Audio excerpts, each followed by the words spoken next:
윤석열 대통령이 이번 총선에서 국민의힘으로 출마했다 낙선한 후보와 함께 식사 자리를 마련했잖아요. 그런데 이 자리에 참석했던 낙선 후보들의 생각은 총선 패배의 원인이 현 정부 때문이라고들 생각한 것 같은데요. 이번 총선을 냉정하게 평가하자면 비대위의 비전 제시 자체가 문제가 있었던 건 아닐까요? 그중 가장 심한 두 가지를 꼬집어 말하자면 운동권 청산하겠다고 헛소리한 것과 현 정부의 잘한 점을 입도 뻥긋어냈다는 점입니다. 전 이게 부정선거 의혹을 제껴놓고라도 결정적이라고 보거든요.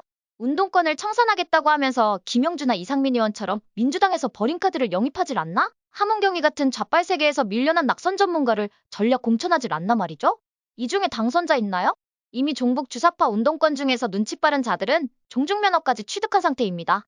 그런데 더 기가 막힌 건 한동훈 당시 비대위원장의 비서실장인 김영동 의원의 장인이 중국 공산당 고위 간부 출신 아닌가요? 부인은 중국 국적자고 말이죠. 이런 걸 보면 한동훈 당시 비대위원장 하는 말 앞뒤가 전혀 맞질 않습니다. 이건 마치 이재명이가 한우집에 가서 소고기 먹으면서 삼겹살 먹는 신용하는 것보다 더 웃긴 얘기 아닌가요? 자기가 말했던 청산 대상에 있는 자들을 오히려 주요 자리에 끼고 앉아서 한다는 게 우파 투사들을 싸그리 몰살시키지 않았나요? 하긴 한동훈 전 장관의 장인 역시 김대중 시절에 잘 나가던 진머식인가 하는 검사였다죠. 이분이 폭탄주 말하듯이다 술김에 말 한 번 잘못했다가 잘렸다죠.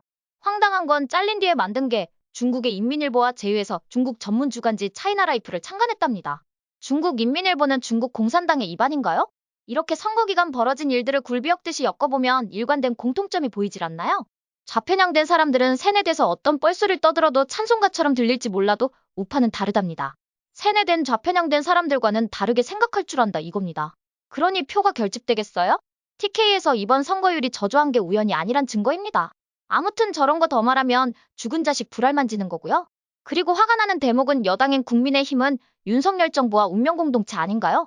대립각을 세우고 홍길동이도 아니고 잘한 걸 잘했다 말도 못한다면 왜 정권을 창출했다고 여당이라고 말할 자격은 있는 건가요? 뭐라고요? 차기 대권 때문에 차별화를 했다고요? 여보세요. 5년 임기 중 겨우 2년이 지났고요. 앞으로도 3년이나 남았습니다. 그렇다면 현 정부가 잘한 점들을 좌빨들처럼 과자 봉지에 과자처럼 뻥튀기 하진 못하더라도 국민 모두가 알 수 있도록 홍보를 하면서 서로 윈윈하진 못할 망정.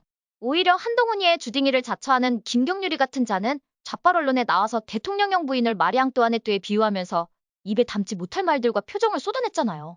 그런데 그 말조차 따지고 보면 무식에서 나온 헛소리였단 건 아시나요? 김경률이 네가 마리앙뚜아네뚜를 알기나 알고 떠벌린 거니? 그분은 자코뱅이가 주동했던 프랑스 혁명의 희생자거든. 그리고 그분은 자기 나라를 위해 자기 한 몸을 희생하신 분이거든. 어린 나이에 치욕적인 수치를 감수하면서 말이지. 그런 역사적 사실조차 모르는 무식한 좌빨티 좀 그만 내면 안 되겠니? 아무튼 이자들 헛소리를 수정하자면 자꾸 옆으로 셉니다. 어쨌든 그자가 좆도 모르고 떠벌린 말 때문에 그 여파가 어땠나요? 그뿐입니까? 황상무 발언 역시 마찬가지입니다. 좌빨들 특징이 앞뒤 잘라버리고 자기들 입맛에 맞게 만든 다음에 마녀 사냥하잖아요?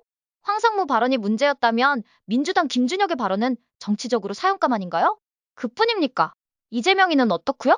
세세 발언이나 일하는 척했네 발언이 국민의힘에서 나왔다면 아마 총선 전원 포기해야 했을 겁니다. 그런데 이런 자들이 당당하게 다들 당선이 됐습니다.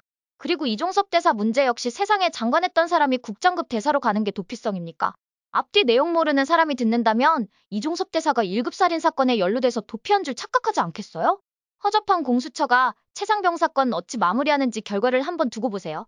까놓고 말해서 내 눈엔 이종섭 대사는 직을 떠나 국익을 위해 호주 대사로 간 겁니다. 윤석열 대통령의 눈에도 어마어마한 규모의 호주 방산사업 관련돼서 이종섭 대사가 가장 적임자였기 때문에 장관을 했던 사람을 국장급 대사로 임명한 거 아닐까요? 이종섭 대사도 국익을 위해 망설임 없이 호주로 떠난 거고요.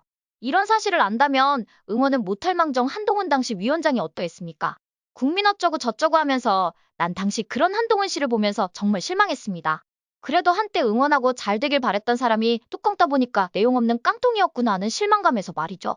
알고도 했다며 대권 욕심이 너무 앞선 겁니다. 낄낄빠빠를 못한단 말이죠. 아무튼 또 말이 샜습니다. 다시 본론으로 돌아가서 한동훈 씨 보고 서울구치소장으로 가라면 갈까요? 만약 이런 일이 있다면 어쩌면 독을 품진 않을까요? 그런 분을 도주대사라는 오명을 좌빨들이 씌워도 오히려 응수한 게 어딥니까? 그뿐입니까? 대파 사건은 어떻고요? 프랑스 대학생들 중 20% 정도가 돈이 없어 밥을 굶는답니다. 영국은 말이 필요 없고 말이죠. 문재인이가 빚내가면서 지 돈 주는 것처럼 생색내며 퍼주다 보니까 나라 빚을 따블 이상으로 만들었잖아요. 그 덕분에 나라 국가는 거덜나고 말이죠. 그나마 현 정부가 안간힘을 써가면서 회복하고 있는 거 정말 잘하는 거 아닙니까? 이런 건 입도 뻥끗하냈어요. 그러니 좌편향된 사람들이 좌빨 정부에선 현금을 마구마구 퍼주다가 윤석열 정부 들어서 이런 달달한 게 사라지니까 어떻겠어요? 가뜩이나 쌈짓돈이 안 생겨 열받은 사람들한테 대파 사건 뻥튀기니까 이게 이슈가 된 겁니다. 대파의 진실은 이자들에겐 아무 의미 없습니다. 물론 윤석열 정부도 잘못한 거 분명히 있습니다. 의사 대부분이 우파일 텐데 선거 기간 앞두고 이런 분들과 척을 진 거 분명히 잘못한 겁니다. 그리고 의사정원 문제는 좌파적 발상이란 거 역시 인정합니다. 아무튼 이번 총선에서 범죄자들에게 말도 안 되게 깨진 건 현 정부 탓보다는 시대의 흐름조차 읽지 못한 비대위의 무능한 선거 전략과 현 정부와 척을 지려한 결과는 아닐까 합니다. 그래서 전 한동훈 씨가 정치판에 발을 디디면 안 된다고 판단한 이유이기도 합니다. 한동훈 씨에게 꽃다발을 보내시는 분들이 진정 한동훈 씨를 아낀다면 꽃다발보다는 따끔한 충고가 아닐까 합니다. 총선 기간 노력했다는 점은 인정합니다. 노력한 결과가 좋으려면 방향을 올바르게 설정해야 합니다. 달리기 시합에서 앞으로 뛰어야 하는데 어디로 뛸 줄도 모르고 멍청하게 반대 방향으로 겁나게 달린다고 승리할 수 있나요?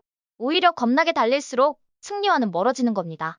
이렇게 한동훈 씨가 좌빨 찌끄러기들에 둘러싸여 헛발질을 했어도 다행인 건 윤석열 대통령이 운이 좋다는 겁니다. 윤석열 대통령이 운이 좋은 이유를 알려드릴게요.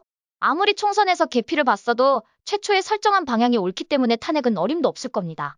박근혜 대통령께서 탄핵을 당하신 건 잘못된 방향으로 갈팡질팡하셨기 때문이라고 전 보거든요. 그런 걸 탐욕스런 집단이 가만 놔둘 리가 없잖아요. 지금도 이자들은 윤석열 대통령을 향해 그때보다도 더 철저하게 모든 준비를 마치고 기회를 보는 듯합니다. 그런데 조금 전에 말했던 것처럼 윤석열 대통령이 운도 좋게 방향을 잘 선택했기 때문에 탐욕스런 자들이 원하는 결과는 이번엔 없을 겁니다. 그러니 윤석열 대통령께서도 총선에서 개피 보셨다고 주눅들지 마시고 오히려 이럴수록 자신이 선택한 방향에 대한 확신을 가진다면 남은 임기 동안 국익을 위해 많은 일을 할 수 있을 겁니다. 어떠세요? 시청자 여러분도 저와 생각이 같으신가요? 그럼 좋아요하고 구독 한번 꼭 부탁드릴게요. 시청해주셔서 고맙습니다. 전 리포터 헬이었습니다.